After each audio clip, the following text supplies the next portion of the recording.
L'agiline, c'est quoi? C'est une combinaison parfaite des philosophies de gestion agile et du lean.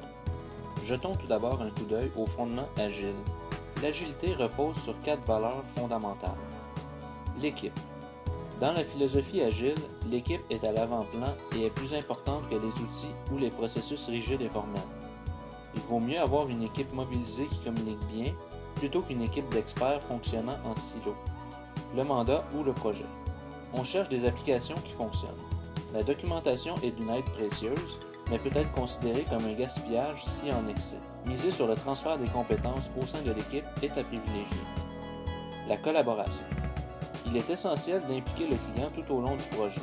Si on se contente de négocier un contrat au début et de revoir le client à la fin pour l'acceptation, les délais, les coûts ainsi que la qualité de la solution en seront inévitablement grandement affectés.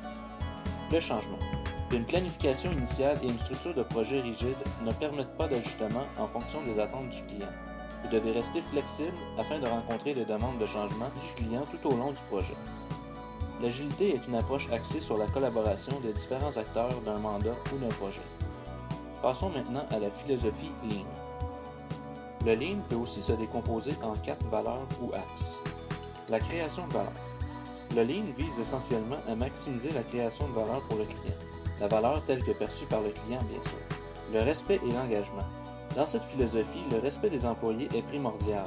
Ces derniers sont de précieux collaborateurs. On cherche à susciter leur engagement en les faisant participer à l'amélioration continue de leur environnement et de leur méthode de travail. L'optimisation de la chaîne de valeur. La chaîne de valeur est à la base du Lean comme moyen de quantifier la création de valeur et aussi déceler les pistes d'amélioration possibles. On vise l'excellence. La mise en pratique de principes de gestion et d'outils pour supporter la culture Lean permet à l'entreprise de viser l'excellence dans ses processus d'affaires et ses opérations, ce qui en fait une approche axée sur la création de valeur. Voilà que les bases sont établies pour ces deux philosophies et vous êtes à même de constater que les deux proposent des aspects très intéressants. C'est pourquoi, ayant été en contact avec ces deux philosophies de gestion, il nous a été possible de voir qu'une combinaison des meilleurs éléments propose une stratégie d'excellence, l'Agiline. L'Agiline propose 3 axes. Les clients.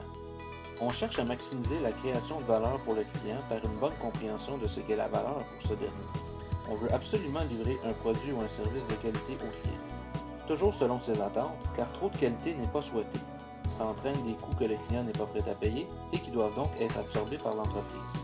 On voudra livrer régulièrement et rapidement au client. De cette façon, les occasions d'interaction avec les clients augmentent et permettent de mesurer la satisfaction. Ça permet aussi de réagir plus rapidement à tout changement. Les employés. On doit fournir un environnement où la collaboration en face à face est possible et encouragée, dans le but de favoriser les échanges et l'expérience des membres de l'équipe. Comme gestionnaire et dirigeant, on doit cultiver le respect, l'engagement et l'autonomie des équipes et de leurs membres. Il faut mettre en place une culture où tous peuvent remettre en question spontanément les façons de faire dans le but d'être plus efficients à tous les jours. Toutes les suggestions sont admissibles, mais évidemment, l'impact doit être mesuré pour bien prioriser les actions à prendre. Celle-ci est à notre avis très intéressante. Cultiver l'art de maximiser la quantité de travail à ne pas faire. C'est en effet un art, mais qui s'apprend. Grâce à un coaching quotidien, tous peuvent développer cette aptitude.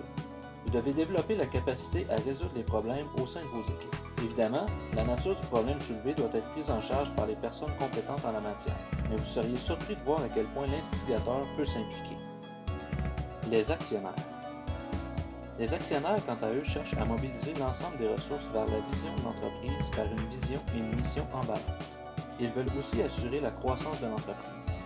La croissance peut prendre ici bien des définitions.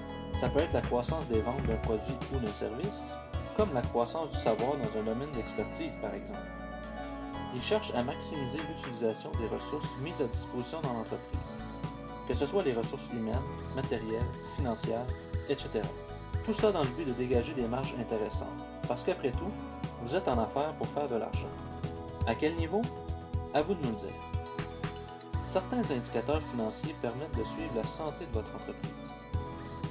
On voudra assurément augmenter le rendement des actifs, tout comme le rendement sur l'équité des actionnaires. Le fonds de roulement, quant à lui, est comme le sang de votre entreprise. Plus de sang voudrait dire une mort imminente. C'est pourquoi on voudra réduire le besoin en fonds de roulement en diminuant le plus possible le cycle d'exploitation. On voudra aussi accélérer la rotation des stocks, et ce, peu importe leur nature. On voudra bien contrôler les coûts variables, les maintenir au niveau requis selon la nature de vos opérations et réduire les sources de variabilité. En résumé, on cherche une collaboration optimale entre les employés et les clients. Les actionnaires chercheront une satisfaction des clients de la part de l'entreprise, ainsi qu'une mobilisation des employés à la vision et la mission. Tous doivent y trouver leur compte. Vous avez besoin d'un coup de main pour mettre en place une culture agiline au sein de votre entreprise afin d'atteindre l'excellence et dépasser vos limites? N'hésitez pas à nous contacter, il nous fera plaisir de vous aider.